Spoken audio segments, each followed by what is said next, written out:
지금 우리는 우한 코로나, 즉 코로나19로 인해서 굉장히 힘든 상황에 처해 있습니다. 이 신종 코로나의 그 바이러스의 감염은 여전히 계속되고 있고, 그러면서 우리의 일상들은 다 위협을 받고 있습니다. 그러면서 흔들리고 있고요. 거기에다가 경제적인 어려움은요, 이제 예측하는 정도가 아니라 실제로 다가오고 있습니다. 경제적인 어려움이 올 것이다 라고 예측하는 정도가 아니라 실제로 어려움으로 다가오고 있습니다. 그런 가운데 우리는 그야말로 이 힘든 시간들을 하루하루 살아가고 있다. 문득 이런 생각이 들더라고요. 1994년도에 북한에서 있었던 그 단어, 고난의 행군, 그것이 어쩌면 지금 우리의 상황에 가장 잘 맞는 말이 아닐까. 고난 가운데서 고난을 정말 이기면서 나아가고 있는 이 고난의 행군을 하고 있다고 볼 수가 있습니다. 자, 그래서 오늘 이 수요예배 때 먼저 우리는요, 우리 삶에 다가오는 이 고난에 대해서 생각을 좀 해보려고 합니다. 지금 우리가 고난을 당하고 있고 고난 가운데 살아가고 있기 때문에 이 고난에 대해서 먼저 생각을 좀 해보려고 합니다. 사람들은 살아가면서 여러 가지 종류의 고난을 또 어려움을 겪고 살아갑니다. 그걸 나름대로 분류해 본다면 다음과 같이 나눠볼 수가 있어요. 먼저 원인을 가지고 나눠볼 수가 있는데, 그 원인 가운데 첫 번째, 자기가 잘못해서 겪게 된 고난입니다. 고난의 원인이 자기 잘못 때문에, 자기가 잘못한 것이 있어서 고난이 오는 경우다. 자, 이런 경우에는요, 당연하다고 여기면서 받아들일 수밖에 없어요. 왜? 잘못하면서 자기가 잘못했기 때문에, 그래서 고난이 온 것이니까 이건 당연하다라고 받아들일 수밖에 없는데, 그렇다고 해서 과연 이것이 쉬울까? 절대 쉽지는 않다는 것입니다. 제 어머니께서 잘 쓰시는 표현 중에 하나, 그것이 어떤 음식 맛을 얘기할 때 이런 표현을 쓰실 때가 있습니다. 거짓말하고 뺨 맞는 것보다 낫다, 뭐 이런 정도. 맛이 어떤가 그러면서 거짓말하고 뺨 맞는 것보다는 나으냐, 뭐 이렇게 물을 때가 있어요.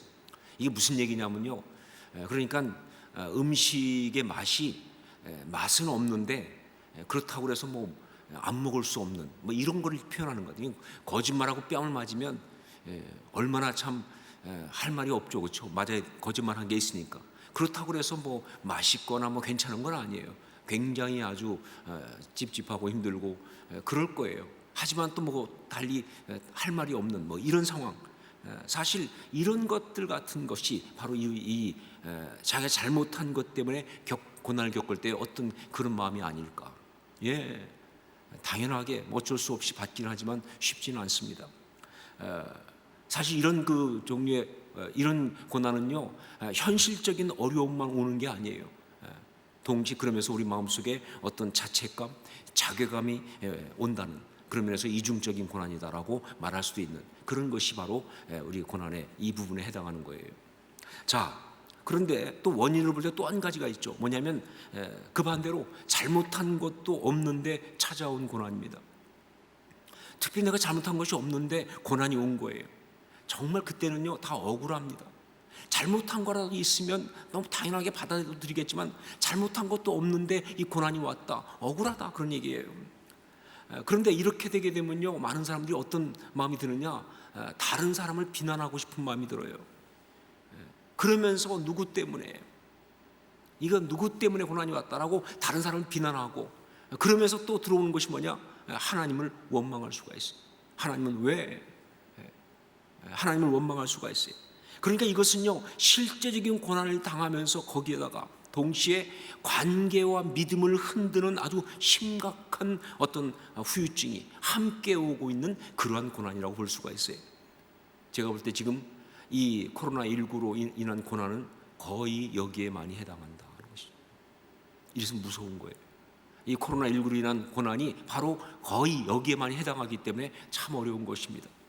자, 이게 원인으로 보는 것 말고 또 그 종류로 또 볼 수가 있는데, 고난을 분류하면서 그 종류로 볼 수가 있는데, 그 중에서 첫 번째 뭐냐, 생존을 위협하는 고난입니다. 생존을 위협하는 고난. 고난의 종류가 바로 생존 자체를 위협하는 그런 고난. 고난이 생명을 위협하고 정말 생존 자체를 위협하는 그런 고난은요, 너무나 사실은 절대적입니다. 무섭습니다. 질병과 가난과 또 사고 등등 이런 것들이 여기에 해당할 수 있어요. 안타깝게도 지금 코로나19도 바로 어떤 면에서는 바로 여기에 해당한다. 예, 우리의 생존을 위협한다는 것이죠.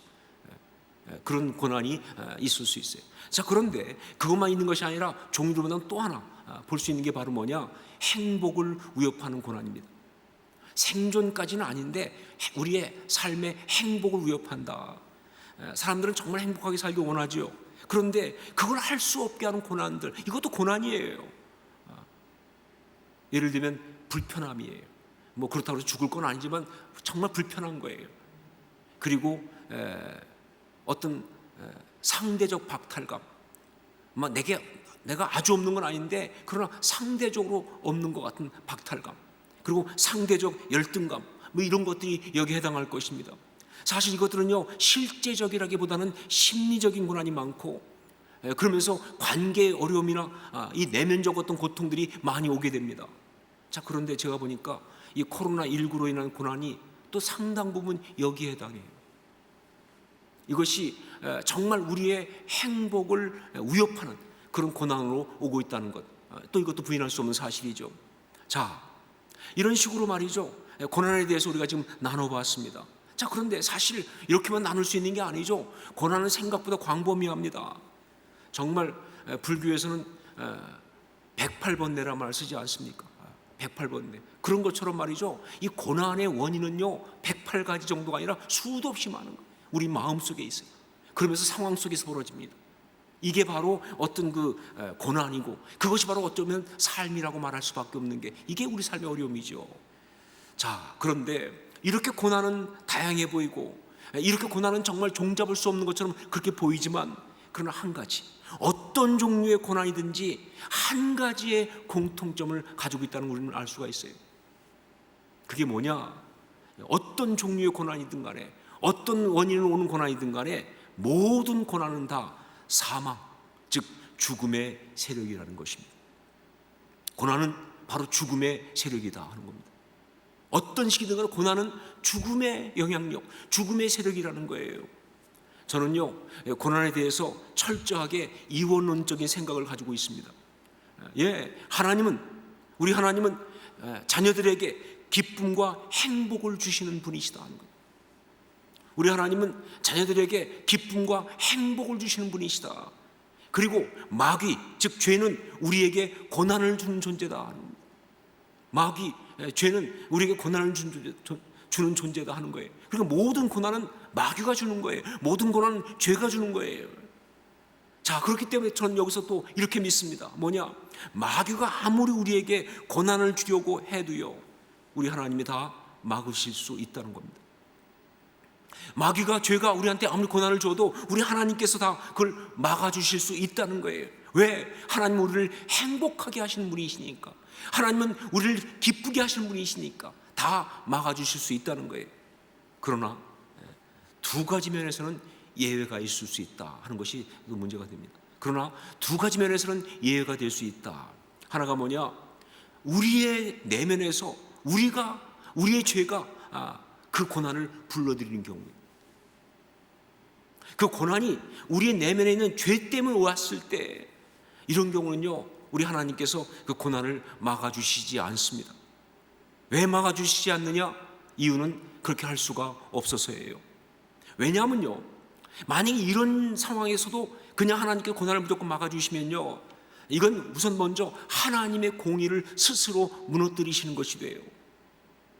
근데 그것보다 더 심각한 문제가 뭐냐? 그건 또한 동시에 우리의 자유의지, 우리의 존엄성을 하나님이 무시하셔야 되기 때문에, 우리가 스스로 죄를 선택하고 그 결과로 고난이 오는 것인데, 그런데 말이죠, 하나님께서 그냥 무조건 그걸 막아주시면요, 하나님의 공의에도 문제가 있지만, 그러나 결국 뭐냐? 그 순간 하나님은 우리를 갖다가 정말 어떤 자유의지를 가진 그런 하나님 형상을 가진 그런 존재가 아닌 그냥 동물처럼, 그냥 기계처럼 그렇게 취급하는 것이 되기 때문에 하나님 안 하시는 거예요. 우리를 그렇게 만들 수 없기 때문에 이게 하나의 예외가 됩니다. 그래서 그리고 또 한 가지 예외가 있는데 뭐냐, 전략적으로 고난을 허용하는 것이 우리에게 유익할 때예요. 전략적으로 고난을 허용하는 것이 우리에게 유익할 때, 현재의 고난은 장차 우리에게 나타날 영광과 비교할 수 없도다라고 하는 로마서 8장 18절 말씀 그대로 말이죠. 당장 이 고난을 허용하는 것이 궁극적으로 우리에게 너무나 유익하기 때문에, 이것이 정말 우리가 영광을 얻기 위해서 꼭 필요한 것이기 때문에 그래서 허락하시는 경우에요. 십자가 고난이 바로 그 대표적인 거 아니겠습니까? 정말 하나님이 왜 우리한테 고난을 주십니까? 하나님 우리 행복하게 원하시는 분인데 이유가 있어요. 전략적으로 그렇게 하시는 거예요. 궁극적으로 우리를 갖다가 행복하게 하시기 위해서 지금의 고난, 이것을 갖다가 하나님이 그대로 막아주시지 않는다. 자, 여러분은 지금 이 말씀을 들으면서 복잡하다, 어렵다, 어떻게 하란 말이냐, 코로나19 때문에 복잡해 죽겠는데 유 목사님은 또 왜 오늘 고난 가지고 더 우리를 복잡하게 하느냐, 이 고난이 어떤지 이해하는 게 고난이다, 정말 이렇게 생각하실 수도 있어요. 우리 보고 어떻게 하란 말이냐, 이런 상황에서 정말 헷갈린다, 이렇게 말할 수 있어요. 그런데 여러분, 사실 이렇게 복잡해 보이지만 말씀드린 것처럼 한 가지는 분명합니다. 고난은 사망의 세력입니다. 우리 하나님은 생명을 주시는 분이십니다. 이건 분명한 거예요. 예외가 있고 뭐가 있고도 복잡하지만 아니요, 한 가지 분명해요. 고난은 사망의 세력이고요, 우리 하나님은 생명을 주시는 분이시다. 그렇기 때문에 이런 고난 가운데서, 이 고난의 상황 속에서 우리가 하나님의 사람, 신앙이라고 한다면 어떻게 해야 하는가 라는 어떤 부분에 대해서 답은 분명합니다. 자, 이런 고난의 상황 속에서 우리가 정말 하나님의 사람, 신앙인으로서 어떻게 해야 되는가, 그 대답도 분명해요. 그건 바로 뭐냐, 사망을 거부하십시오 하는 겁니다. 사망을 거부하십시오. 그리고 생명을 붙드십시오. 분명해요. 사망을 거부하세요. 그리고 생명을 붙드십시오. 이게 신앙이죠. 사망은 마귀가 주는 거니까 사망을 거부하십시오. 그리고 생명을 붙드십시오. 제가 미국에서 목회할 때 어느 날 한국에 나온 뉴스 하나가 왔는데 정말 충격적이고 그야말로 난리가 난 그런 소식이 들려왔습니다. 그것은 노무현 대통령이 스스로 목숨을 끊은 그런 사건이었습니다. 정말 충격적이었어요. 그런데 제가 그 소식을 들으면서 너무나 안타깝고 속상했던 것은요, 그러고 나서 한국의 어떤 그런 언론과 분위기가 그걸 굉장히 미화하고 있다는 거예요. 그때나 지금이나 저는요, 개인적인 정치적인 견해를 갖고 있지만, 그러나 목회자로서는 철저하게 정치적인 중립을 지킨다는 입장이어서 정치적인 견해는 절대 피력하지 않았습니다. 하지만 목회적인 면에서는 그 모든 걸 보면서 절대 참을 수 없는 그런 것이 있었어요. 그건 뭐냐, 어떤 경우에도 스스로 목숨을 버리는 것은 미화해서는 안 된다는 겁니다. 어떤 경우에도 스스로 목숨을 버리는 것은 그건 아름다운 일이 아니에요. 그건 미워할 수 있는 일이 아니에요. 왜냐하면요, 그 어떤 파괴적 영향력을 제가 알거든요. 너무나 많은 성도들이 말이죠, 그 사망의 유혹 앞에 정말 힘을 다해서 겨우겨우 버티고 살고 있는 것을 알기 때문에 말이죠, 고난이 올 때마다 사망은 무서운 유혹으로 사람들을 끌어당기잖아요. 그걸 버티며 살아가는 사람이 너무 많은데, 그런데 그런 식으로 만약에 스스로 목숨을 포기한 것을 미워하면요, 그들은 못 버팁니다. 더 이상 그들은 더 못 견딘다고요. 그 사망에 그냥 들어갈 수밖에 없어요.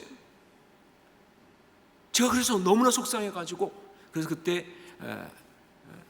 그 ANC 홈페이지에다가 칼럼을 쓰면서 그런 내용을 썼습니다. 어떤 경우에도 스스로 목숨을 버리는 것은 미화될 수 없고 용납될 수 없습니다. 특히 리더십은 그래서는 안 되는 것입니다 라고 썼어요. 그런데 그게 어떻게 그 한국의 어떤 포털 사이트로 이렇게 누가 옮겨놓으면서 말이죠, 그때 한국 분위기가 그랬잖아요. 하룻밤에 댓글이 3,500개가 달렸어요. 제가 생각보다 유명 인사가 됐습니다. 하룻밤에 댓글이 3,500개가 달렸는데 처음에는 제가 그걸 몇 개를 읽었어요. 근데 읽다가 그냥 그만뒀어요. 왜냐하면요, 정말 그 댓글 보면서 느낀 게 뭐냐면 사람의 말이 그렇게 악할 수 있을까 싶은 거예요. 하여간 그냥 읽다 보니까요, 내가 너무 비참해지는 얘기들이에요. 어떻게 그렇게 천재적으로 비참하게 하는 말들을 해댈 수 있는지, 막 저를 비하시키고 뭐 비참하게 하고 막 이런 말들이 막 그냥 붙는 거예요. 그러면서 막 하는데 정말 연예인들이 댓글 읽다가 스스로 목숨을 끊는 사람이 왜 생기는지를 알겠더라니까요. 그래서 제가 안 읽었어요. 그리고 그냥 덮어버렸어요. 저한테 꽤 큰 사건이었어요. 하지만 그 신념은 지금도 변함이 없습니다. 어떤 경우에도 신앙인은요, 사망의 세력, 그 결론을 받아들이면 안 됩니다. 아무리 힘들고 어려워도요, 사망을 용납해서는 안 되는 거예요. 다만 우리는 생명을 붙들어야 하는 것입니다. 우리 하나님께 주시는 그 생명의 능력을 붙들어야 하는 거예요. 그렇기 때문에 참신앙은 뭐냐? 이 고난이 있는 이 삶 속에 살아가는 참신앙은 뭐냐? 그건 바로 부활신앙입니다. 그래서 정말 우리가 살아가는 이 신앙으로서의 정말 중요한 모습, 그건 바로 부활신앙이에요. 이 세상을 살아가면서 모든 신앙인이 가져야 될 정말 중요한 신앙, 그건 바로 부활신앙입니다. 어떤 경우에도 생명을 붙드는 이 부활신앙, 사망을 향해서 승리를 선포하는 이 부활신앙, 바로 이것이 어쩌면 지금 이 우한 정말 이 코로나19로 고난의 행군을 하고 있는 우리 모두에게는요, 너무 중요한 신앙이 아닌가 하는 것이죠. 우리 이 신앙을 가져야 한다. 이게 진짜 신앙인의 모습이다. 오늘 말씀은요, 바울 사도가 고린도 교회에게 편지하면서 가장 흥분했던 부분입니다. 고린도 교회에 정말 많은 문제가 있었는데요, 그 말은 무슨 얘기냐? 영적으로 악한 것들이 그 교회를 많이 공격하고 있다, 그런 이야기입니다. 그런데 그 모든 문제 중에서 바울 사도를 가장 열받게 한 게 뭐냐? 그건 바로 부활이 없다는 주장들이에요. 어떻게 죽은 자가 살아나? 부활은 말이 안 되는 거야. 예수님이 부활했다고 얘기하는데 그건 꾸며낸 거야. 이런 식의 이야기들이 있다는 거예요, 교회 안에. 근데 이건 절대로 용납할 수가 없었습니다. 왜냐하면요, 이 부활이 없다는 이것은요, 우리의 신앙의 본질을 흔드는 것이면서 동시에 우리 신앙이 갖고 있는 이 최대 무기를 그야말로 고물로 만들어버리는 거기 때문에 그래요. 여러분, 생각해 보세요. 부활 신앙이 없으면 뭐로 싸울 건데? 그렇죠? 부활 신앙이 없으면 뭐로 싸울 건데? 우리의 이 무기를 그야말로 고물을 만들어버리는 거예요. 그래서 바울 사도는요, 고린도전서 15장 이 부활에 대한 이야기를 정말 58절이나 되는 긴 내용 가지고 설교를 쓰기 시작합니다. 그런데 여러분, 고린도전서 15장 읽어보시면 알겠지만 거기엔 쉼표가 없어요. 거의 숨도 안 쉬고 그냥 쏟아내고 있어요. 그 속에서 정말 참을 수 없이 터져나오는 어떤 이야기들이 나오고 있어요. 그게 바로 부활장이에요. 그게 고린도전서 15장입니다. 자, 그런데 이렇게 이 고린도전서 15장 이 긴 설교를 하면서 바울이 제일 흥분하면서 강조하고 있는 것이 뭐냐? 만일 부활이 없다면, 만일 너희들이 말하는 것처럼 부활이 없다고 한다면 우리의 삶은, 우리의 믿음은 다 헛것이다 라는 이 사실입니다. 만일 부활이 없다면 우리의 모든 삶은 헛것이고 우리의 믿음은 헛것이다. 그런데 이 말을 한 것은요, 바울이 어떤 걸 말하고 있는 것이냐? 바로 이런 뜻입니다. 바로 그들이 부활이 없다고 말하면서 너의 삶을 헛것으로 만드는 계략을 가지고 있다, 이걸 고발하고 있는 거예요. 단지 논증이 아니에요. 그것이 아니라 우리 대적이 악한 것들이 말이지, 정말 우리를 갖다가 무너뜨리는 어떤 계략을 펼치고 있는데, 바로 그것이 이 부활이 없다는 이것 가지고 우리의 모든 삶을, 우리의 모든 믿음을 다 헛것으로 만드는 그런 일을 획책하고 있다, 이걸 고발하고 있는 거예요. 여러분, 이게 정말 마귀의 계략이라고 하는 것은요, 말씀드린 것처럼 우리가 살아가면서 정말 이 피할 수 없는 고난이라는 이 삶을 살아가고 있는데, 이 죄의 현실, 이 상황을 갖다가 이길 수 있는 우리의 유일한 어떤 능력, 영적 무기가 바로 부활신앙인데, 그걸 갖다가 완전히 무력화시키기 때문에 이게 마귀의 계략이라고 말할 수가 있는 거예요.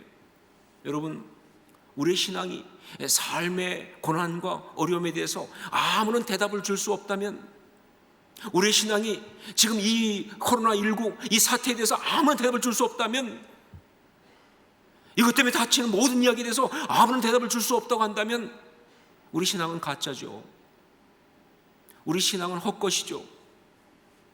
그리고 우리 신앙인이라고 하는 사람들은 사실은 가장 불쌍한 사람들인 거예요. 그러나요, 우리 주님은 부활하셨습니다. 우리 주님은 사망을 이기고 부활하셨습니다. 그래서 우리에게 부활신앙이 있는 거예요. 이 부활신앙이 우리에게 이 모든 것에 대한 대답이 되는 거예요. 그래서 우리 신앙이 아름다운 거예요. 여러분,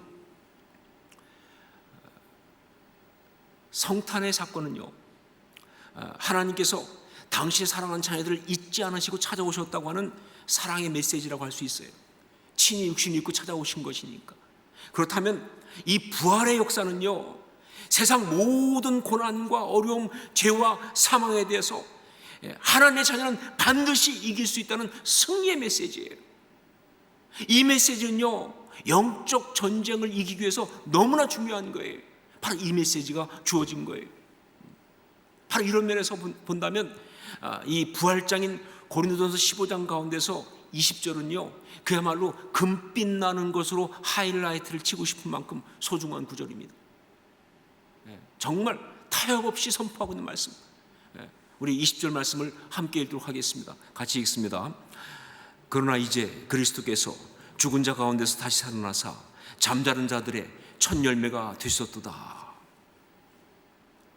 우리의 부활 신앙의 근거가 되는 우리 주 예수 그리스도의 부활에 대한 타협 없는 단호한 선포예요. 그리고 이것은요, 동시에 우리 부활 신앙의 핵심을 말해주고 있어요. 정말 이것이 오늘 우리가 들어야 될 너무 중요한 메시지가 되죠. 자, 부활 신앙, 그것은 무엇인가? 지금 우리가 이 상황을 이기기 위해서 부활 신앙이 필요한데, 그 부활 신앙 그것은 무엇인가? 여기 20절 말씀 가운데 있는 세 단어가 바로 그 부활 신앙의 핵심을 말해주고 있어요. 첫째가 뭐냐? 그러나 이제라는 겁니다. 그러나 이제, 헬라어로는 데누니라는 거죠. 데누니, 영어로 말하면 but now입니다. but now. 성경에 보면요, 예수님의 이야기가 나올 때 대부분 바로 이 but now가 붙습니다. 놀랍게도 예수님의 이야기가 나올 때 보면 대부분 but now가 붙어요. 그 중에 대표적인 것이 로마서 3장 21절 말씀. 이제는 율법에 하나님의 한 의가 나타났으니 율법과 선지자들에게 증거를 받은 것이라 라는 말씀이에요. 우리말 성경에는 나와 있지 않지만 헬라 언어로 본다면요, 첫 부분이 데눈이에요. 영어 성경도 but now로 가고 있습니다. 그러나 이제 율법에 하나님의 한 의가 나타났으니 하면서 나오고 있는 이 이야기. 자, 이렇게 예수님의 이야기, 그 복음을 선포하면서 성경이 but now를 사용하는 이유가 뭐냐? 왜 그걸 사용하고 있느냐? 왜 예수님 이야기를 하면서 성경은 but now를 먼저 사용하고 있느냐? 이유가 있어요. 왜냐하면요, 그 이야기를 들어야 할 사람들이, 그 이야기가 필요한 그 상황이 바로 뭐냐면요, 아픔과 고통과 절망과 고난 가운데 있는 사람들이기 때문에 그래요. 그 이야기를 듣는 사람들이 말이죠, 정말 그 가운데서 대답이 없는 것처럼, 해결이 없는 것처럼 그렇게 고민하고 있기 때문에 그런 것이다 그 말이죠. 바로 그런 사람들에게 대답으로 주어진 것이 그리스도이기 때문에, 대답으로 주어진 것이 바로 예수의 이야기이기 때문에 첫 마디는 but now 이렇게 할 수밖에 없는 거예요. 어떻게 그것이 그러한 고난에 대한 대답이 되느냐? 어떻게 예수 그리스도의 이야기가 그 모든 어려운 가운데의 사람들, 전 그들의 모든 것에 대한 대답이 될 수 있느냐? 이유는 그렇습니다. 예수 그리스도의 이야기는요, 결론이 부활 이야기니까요. 예수 그리스도의 이야기는요, 결론이 부활이니까.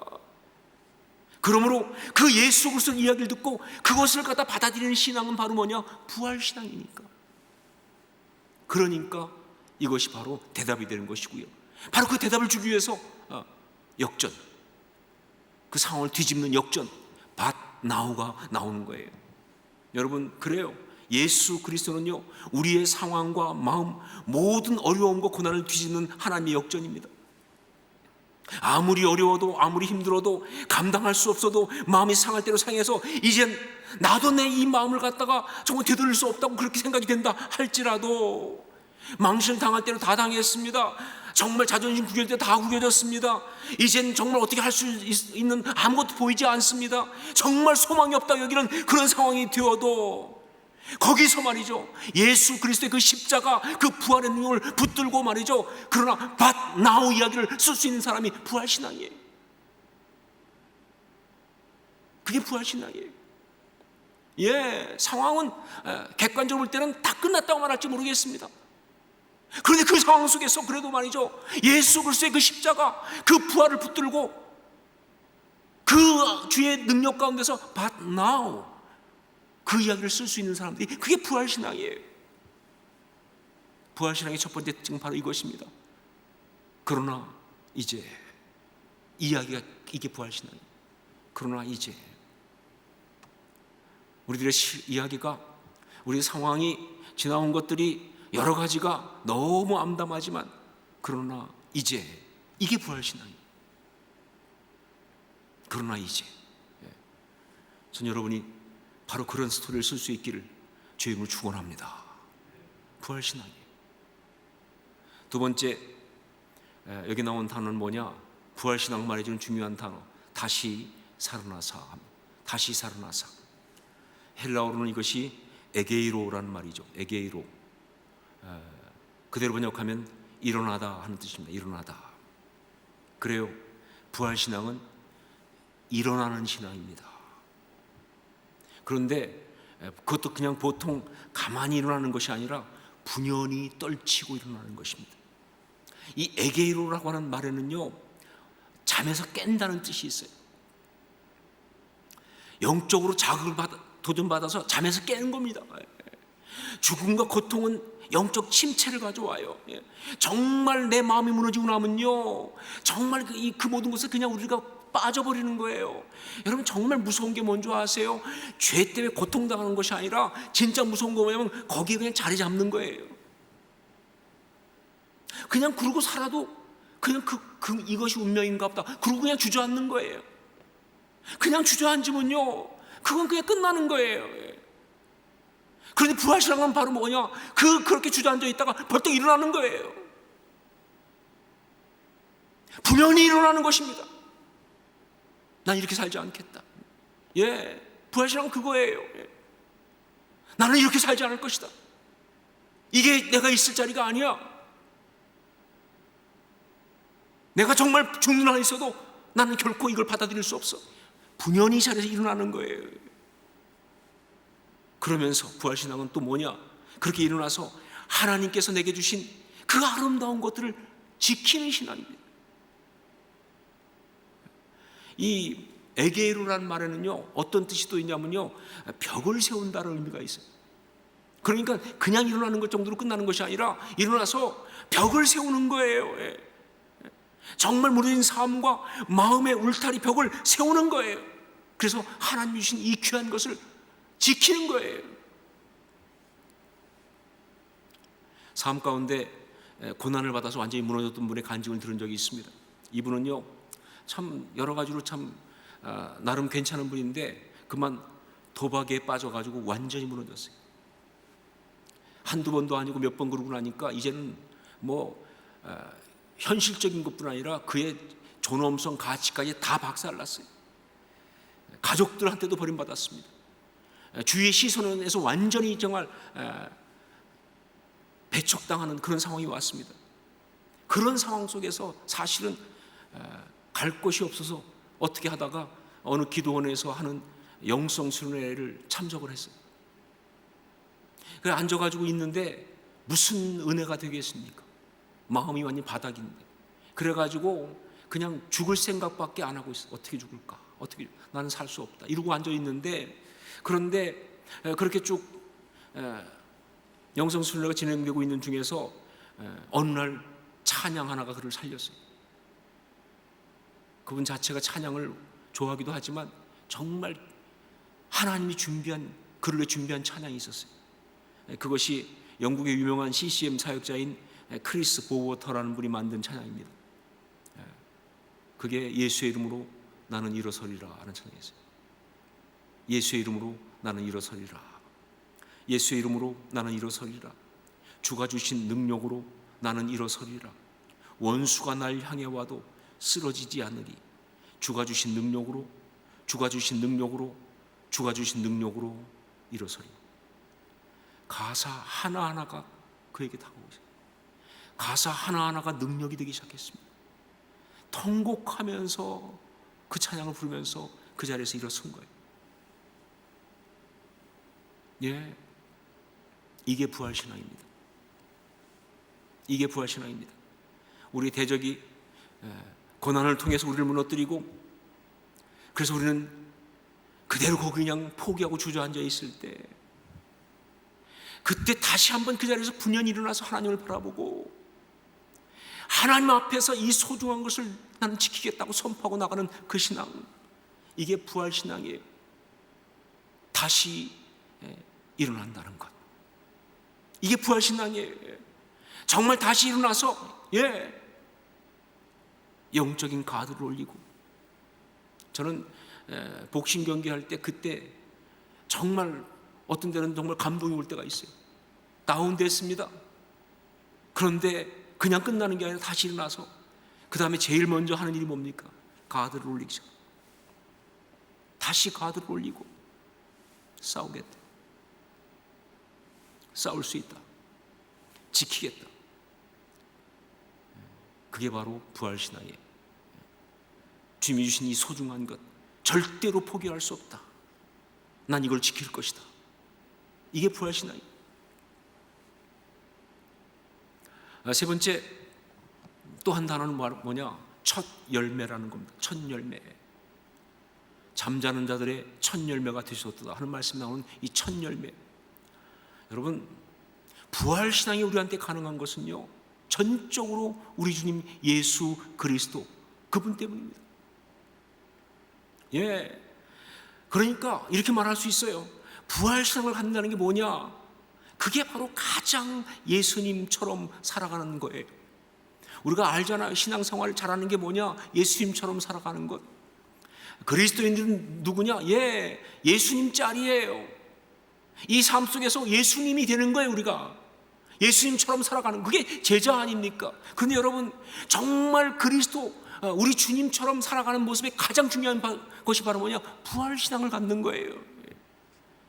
여러분, 부활신앙, 이것이 정말 우리한테 가능한 것은요, 바로 이 부활의 신앙의 이야기를 친히 먼저 쓰신 분이 있어서 그런 거예요. 여러분 아시지만 우리 주님은요, 십자가라는 가장 낮은 골짜기까지 내려갔습니다. 정말 세상의 고통 중에서 그보다 더 낮은 곳이 어디 있겠습니까? 그리고 거기서 죽음이라는 최고의 절망까지 내려갔습니다. 죽을 뻔하신 것이 아니에요. 죽으셨어요. 죽음이라는 가장 낮은 곳에 내려갔어요. 그런데 그 주님은 거기서 말이죠, 끝난 얘기가 아니잖아요. 소리가 끝나지 않았잖아요. 그 자리에서 포기하지 않고 그분은 다시 3일 만에 살아나셨습니다. 이게 하나님이 쓰신 우리 주님의 스토리예요. 결국 신앙이라는 게 뭐냐? 진짜 신앙은 뭐냐? 예수 그리스도를 주로 고백하면서 거기 들어있는 가장 중요한 게 바로 뭐냐면요, 이 주님의 이 역사가 바로 나를 위해 행하신 우리 하나님의 은혜임을 믿음으로 고백하고 그대로 받아들이면서 그것이 내 삶 가운데 동일하게 일어나기를 선포하는 게 신앙 아닙니까? 그게 신앙 아니에요? 내가 예수를 주라고 고백할 때 거기에는요, 십자가에 죽으시고 3일 만에 부활하신 그 역사가 가장 많이 들어가 있는 거예요. 그거예요. 여기 나온 이 표현 전 정말 감동합니다. 잠자는 자들의 첫 열매가 되셨도다. 첫 열매, 무슨 뜻입니까? 첫 열매, 뭘 말하고 있습니까? 그것은요, 이 예수 그리스도를 주로 고백하는 사람들이 바로 그 다음번 열매라는 얘기죠. 예수 그리스도를 주로 고백하는 그 사람이 그 다음번 열매라는 뜻이죠. 그렇죠? 그게 그리스도인이란 뜻이죠. 예, 여러분, 정말 우리는 사망의 피해자가 아니라 예수님처럼 생명의 열매가 되어야 합니다. 사망과 고난 상황 속에서 죽어버린 피해자가 아니라 정말 오히려 그 가운데 살아남아서 그냥 살아남을 뿐만 아니라 열매를 맺는 그런 생명의 열매가 되어야 되는 거예요. 이게 부활신앙이에요. 그렇게 고난, 그렇게 어려움을 겪었는데, 그런데 뭐 나중에 보니까 통과는 했지만 남은 게 아무것도 없다. 그건 신앙이 아니죠. 그건 부활신앙이 아니죠. 그렇게 어려움을 겪었는데 오히려 그 가운데 열매를 맺는 거예요. 생명의 열매를 맺는 것입니다. 예, 그게 고난의 모든 걸 이기는 사람들의 공통적 스토리 아니에요? 왜 고난은 축복이라고 말합니까? 어떻게 고난이 축복을 고백할 수 있습니까? 예, 그 고난을 통과하면서 생명의 열매를 맺으니까 말이죠. 아름다운, 정말 아름다운, 진짜 그리스도인의 어떤 이야기, 정금처럼 나오는 이야기, 다 그거 아닙니까? 예. 이게 복음이죠. 이게 신앙이죠. 이게 부활의 능력입니다. 부활신앙은 바로 그것이 부활신앙이다. 열매를 맺는 것, 그게 부활신앙이다. 지금 우리에게 있어야 할 정말 중요한 신앙은요, 부활신앙입니다. 이 코로나19, 이 우한 코로나 이 사태를 통해서 참 어려움을 겪기 때문에 어떤 신앙을 가져야 하는가를 갖다가 여러 가지로 말씀드렸어요. 종말론적인 신앙, 말씀드렸어요. 정말 그것이 중요하다라는 것을 갖다가 십자가 신앙 말씀드렸어요. 그런데 또 하나 정말 중요한 신앙, 부활신앙입니다. 이 부활신앙으로 모두가 다 정말 이 어려운 상황 속에서 예수 그리스도의 사람답게 그렇게 일어나서 사망을 향하여 우리 신앙의 선배 바울 사도가 외쳤던 그 선포와 같은 신앙의 선포를 하실 수 있기를 주의 이름으로 축원합니다. 그것이 바로 55절부터 58절에 나오는 그 말씀 아닙니까? 전 이 말씀을요, 우리가 다 지금 선포했으면 좋겠어요. 아니, 해야 한다고 믿습니다. 우리는 할 수 있습니다. 우리 55절, 58절까지 이 말씀을 같이 읽으면서 오늘 말씀을 마치도록 하겠습니다. 55절로 58절 말씀, 고린도서 15장 55절, 58절 말씀을 함께 한 목소리로 같이 선포하겠습니다. 함께 읽습니다. 사망아, 너의 승리가 어디 있느냐? 사망아, 내가 쏘는 것이 어디 있느냐? 사망이 쏘는 것은 죄요, 죄의 권능은 율법이라. 우리 주 예수 그리스도로 말미암아 우리에게 승리를 주시는 하나님께 감사하노니, 그러므로 내 사랑하는 형제들아, 견실하며 흔들리지 말고 항상 주의 일에 더욱 힘쓰는 자들이 되라. 이는 너의 수고가 주 안에서 헛되지 않은 줄 알미라. 서로 이야기하세요. 선포하시면서 서로 격려하십시오. 이렇게 외치십시오. 그리고 힘있게 나가십시오. 그리고 이걸 통해서 가장 아름다운 열매를 맺을 수 있기를 주의 이름으로 축원합니다. 기도하겠습니다.